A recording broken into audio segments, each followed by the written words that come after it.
Ser podcast. You that build all the guns, you that build the death planes, you that build the big bombs, you that hide behind walls, you that hide behind desks. I just want you to know I can see through your mask. You that never done nothing but build to destroy. You play with my world like it's your little toy. Hola Elvira, buenas tardes. Hola, buenas tardes, Carla. Déjame decir una cosa antes de que presentes a nuestra invitada. Déjame recordar, yo creo que todos los oyentes lo saben, Déjame recordar a los oyentes, en cualquier caso, que llevamos un par de episodios en los últimos tiempos donde han vuelto a sonar los tambores de guerra nuclear, Sí. a entendernos. Sí. Sonaron en algún momento tras la invasión rusa de Ucrania, ¿acordáis? Al principio, tal. Y vuelven a sonar, y mucho, con el ataque de Israel a Irán y la respuesta, ataque planteado en base a, en fin, no sé si coartada, excusa o motivo, de anular la capacidad del régimen de los ayatolás de fabricar bombas atómicas. Este es el contexto y ahora ya puedes presentarnos a nuestra invitada de esta tarde en Radio Lindo, que creo que estaba bien hacer eso. Sí, es el dramático contexto. Yo en la invitada que tenemos hoy esta tarde en la radio he pensado desde hace mucho tiempo, porque bueno, este verano, el 6 de agosto, se cumplen 80 años de la bomba que cayó sobre Hiroshima y se ha publicado por primera vez en España un libro impresionante que recomiendo, y precisamente en estos tiempos más todavía. Claro. El primer testimonio sobre las víctimas, sobre lo que ocurrió en Hiroshima, lo escribió una mujer.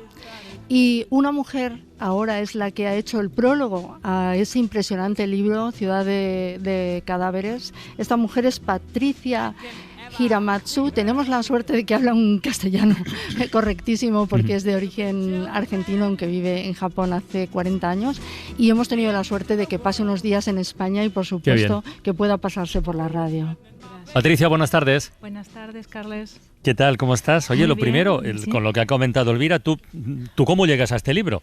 Llego a este libro gracias a la editora de la editorial Satori, Marian Bango, que fue ella quien me lo propuso para hacer el prólogo.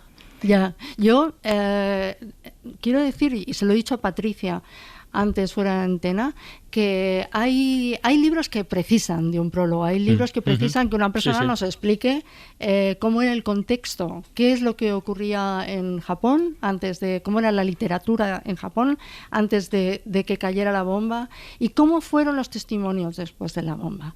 Entonces ella lo hace con una limpieza, una claridad y un conocimiento del asunto. Yo creo que le ha costado mucho escribir el prólogo porque... Son más de 50 páginas, ¿eh? Sí, fue un prólogo largo.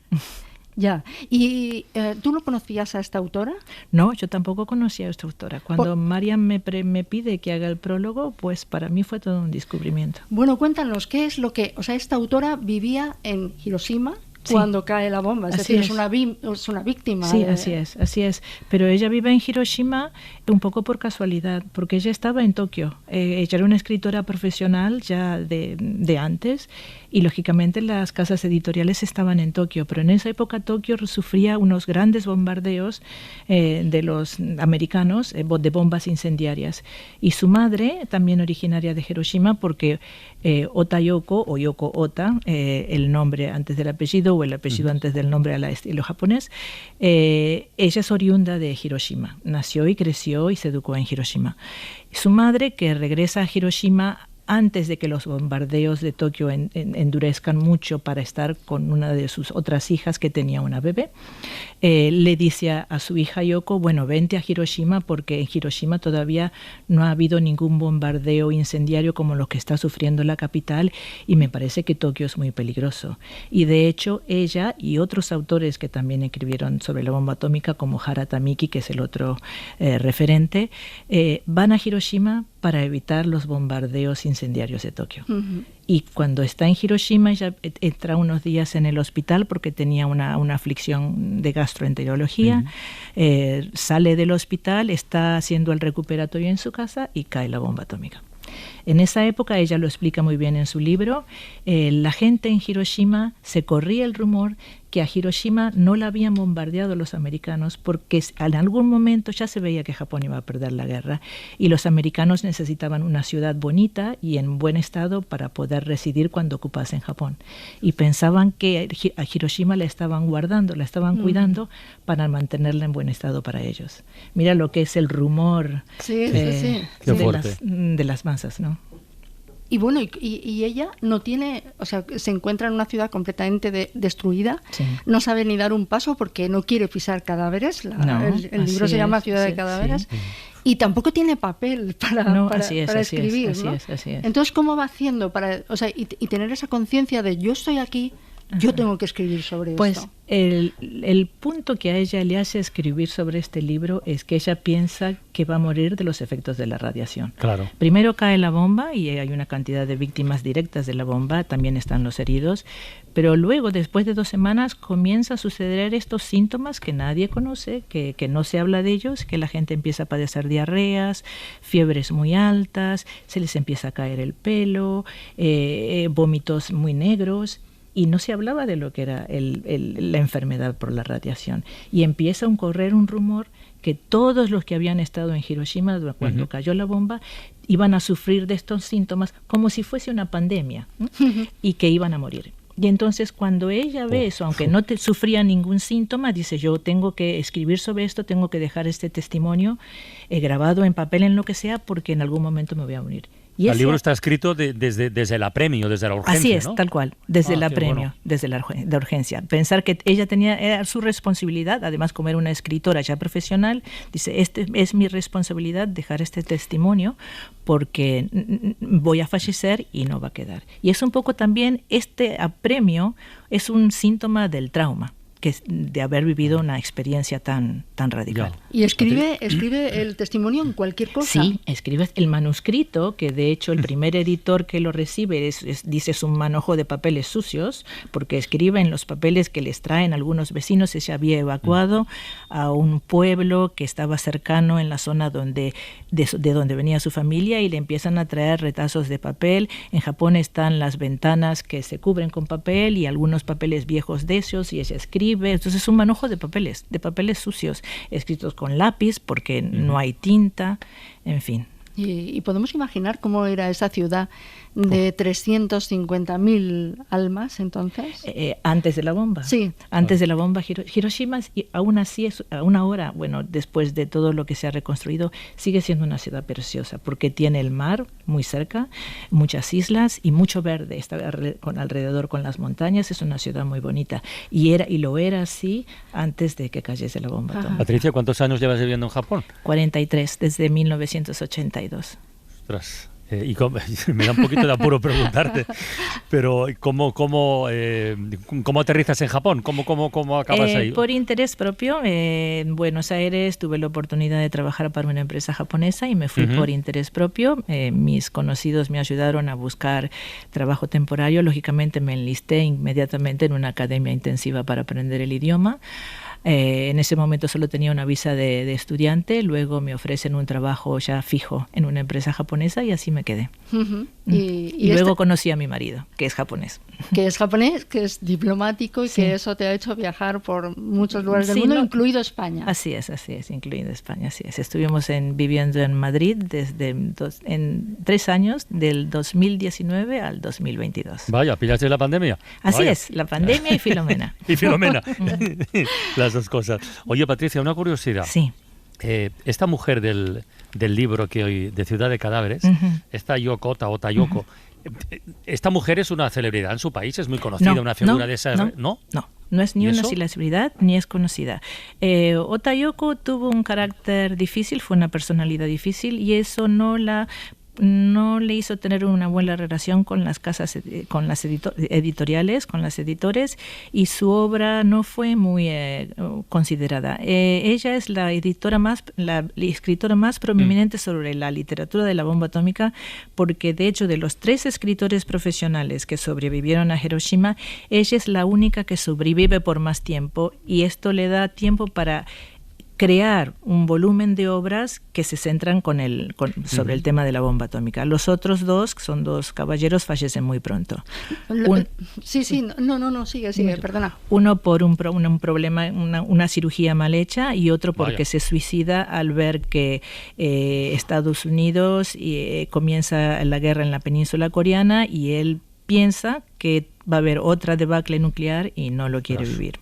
Pero lo que se encuentra es que ella no puede publicar su libro hasta tiempo después. Así es. Ella no puede publicar su libro. Después de la capitulación hay una censura sobre lo que se publica por parte de las tropas aliadas. Así es.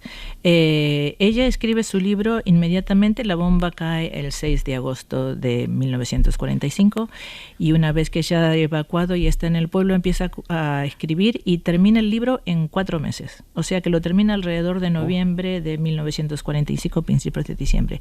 Y lógicamente, además con la pobreza que había en Japón durante la posguerra, ella intenta publicarlo, no solo porque es un testimonio, sino porque también necesita ingresos.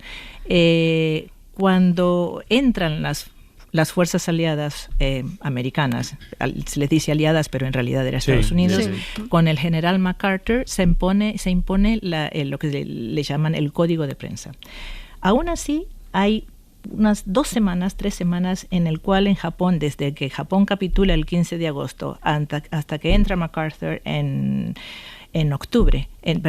septiembre, hay 3 semanas donde hay un vacío de la censura en Japón, porque los militares japoneses también censuraban hasta el final de la guerra, y los americanos luego convienen a censurar, pero estas 3 semanas no hay ningún control, y ella publica por pedido del periódico Asahi Shimbun un artículo que es en verdad el primer testimonio publicado en el mundo sobre lo que sucedió en Hiroshima. Y este artículo está incluido también en este libro de Ciudad de Cadáveres. Pero ¿cómo tiene que ser para una víctima no poder publicar sobre aquello que has visto y has sufrido? Y no poder hablar, ¿no? Mucho de este tema. Porque el código de prensa de los americanos imponía que no se podía hablar de ningún tema que fuese contrario a los intereses y a los objetivos de la ocupación. O sea, los americanos habían establecido, y no lo tengo aquí preparado para hablar con detalle, un programa donde se intentaba desarraigar de Japón todas las causas que se consideraban que habían llevado a la militarización de Japón, para que no volviese a haber semejante tipo de cúpula militar. Entonces, por ejemplo, una reforma agropecuaria, una reforma industrial, voto para toda la población, incluidas las mujeres, educación universal para todos, igualdad del hombre y la mujer en términos laborales para la sociedad. En fin, en Japón se hicieron cosas que Estados Unidos todavía no tenía. Fue un experimento. Oye, Patricia, ¿y este libro Ciudad de Cadáveres, por ejemplo, en los colegios se estudia? No se estudia. La autora no se la conoce, se la desconoce. Se conoce al otro autor que se suicidó, Hara Tamiki. Él es muy conocido porque él fue una persona muy carismática y muy popular, y muchos velaron por su legado. Pero en el caso de Ota Yoko, no, nadie veló por su legado. Ella no fue una escritora popular, no fue una persona popular. No es que no haya sido una escritora no conocida, porque de hecho cuando primero se publica Ciudad de Cadáveres en 1948 en una versión autocensurada por la propia editorial, que le sugiere sacar las partes más actuales, o sea, todos los datos que ella publicaba de estilo periodístico, porque pensaban que eso daba mucha realidad, mucha actualidad al libro, y que eso las fuerzas de ocupación les ibas a decir que no. Y lo que hacía además el Código de Prensa americano era que pedía a los editores y a los autores que reescribiesen las partes que ellos consideraban inadecuadas. La censura japonesa solamente las borraba, entonces el lector podía ver que había una diferencia, que había algo que faltaba. Pero al pedir que reescribiesen, se escribe otro relato, y el lector nunca sabe que hay una censura. Y además estaba prohibido decir que había un código de prensa. O sea, que el lector de esa época no sabe lo que está pasando. Finalmente se empiezan a publicar libros sobre la literatura de la bomba. Se comienzan a publicar en 1948 porque en ese momento ya se sabe que Rusia ha obtenido la bomba atómica y entonces había un interés en Estados Unidos de que se conociese tanto en Japón como en el mundo que ellos habían utilizado la bomba atómica en Japón, pero que había sido para terminar la guerra y para traer una etapa pacífica. Pero los pueblos, cínico, con respecto a las víctimas, somos puñeteros también, porque luego resulta que hay quien dice, bueno, ya basta de este asunto. ¿No ocurrió eso en Japón también? Sí, por supuesto. Por supuesto, el pueblo estaba agotado, agobiado. Fue una guerra terrible. Los últimos años fueron realmente desastrosos.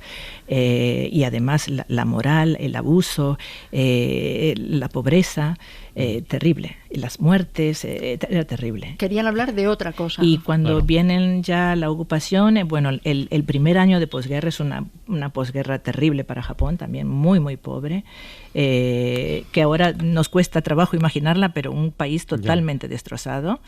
Y con una inflación galopante, sin trabajo, sin comida, sin vivienda.